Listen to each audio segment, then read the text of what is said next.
Shalom à tous. Nous poursuivons ensemble l'étude de la prière de la Hamida. Cette semaine, la 15e bénédiction. Après avoir évoqué ensemble la construction de Jérusalem, la 14e bénédiction, cette main qui commençait justement à Gematria Yad 14, qui commençait à être présente justement en Eretz Israël parce que le peuple juif, et d'autant plus actuel dans notre génération, est en train de reconstruire de plus en plus Jérusalem, eh bien nous passons à la phase suivante, à savoir la résidence divine. La résidence divine attachée au chiffre, au nombre 15, Yud, Hei, puisque Akadosh Baruch Hu a créé ce monde-ci et le monde suivant avec ces deux lettres, eh bien c'est exactement cette bénédiction, cette 15e bénédiction dans la Hamida, qui évoque justement la dimension de David qui est en train d'arriver. Ainsi, notre bénédiction commence ainsi, et Tzemach David Avdecha, voilà que, on pourrait traduire littéralement, David germe. Évidemment, ce n'est pas David qui germe,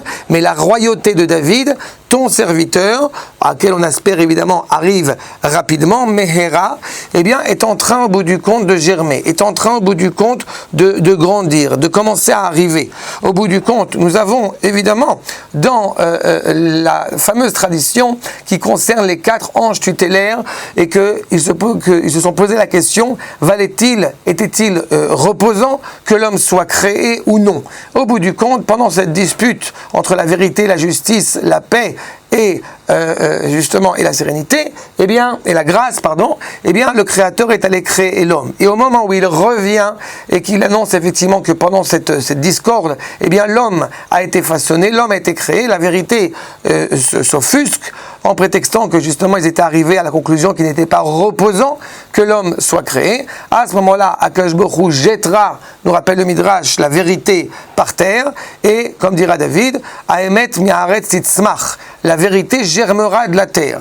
Eh bien, c'est exactement cela. Il y a un sens à l'histoire. Ce projet est en marche quand nous évoquons justement la volonté que David, la royauté de David, est en train de germer, alors que nous disons Mehera, évidemment, nous aspirons à ce qu'elle germe le plus rapidement possible, le plus instantanément possible. Mais nous savons aussi que tout cela s'inscrit justement dans un processus. Ainsi, nous disons Ki Yeshuatra Kivinu Kol Hayom. Cela implique qu'il y a un processus. C'est vers ta délivrance que nous espérons chaque jour. Nous souhaitons atteindre cette perfection. Mais ce n'est pas seulement justement pour nous, pour notre bien-être, mais au contraire, les Yeshuatra Kivinu Kol Hayom. Notre peuple aspire à ce que justement le nom de Dieu soit délivré. Pas Kol Hayom, Kol Yom. Chaque jour, eh bien, nous aspirons justement que cette délivrance fasse honneur, que cette délivrance éclaire au bout du compte le peuple juif. Et il est certain que alors que d'autres évoqueraient l'idée que l'avènement messianique eh bien, implique une période, même pas une période, une dimension instantanée de sérénité, nous sommes conscients dans la prière de la Hamida que ce processus est long, nous espérons le moins douloureux possible, mais nous le reconnaissons comme étant un processus et qui s'avérera totalement concret et inscrit justement dans la terre. Cet avènement messianique, comme la vérité, va germer de la terre, inspiré évidemment par la volonté divine, et cela nous amènera très prochainement à la suite de la bénédiction pour notre part,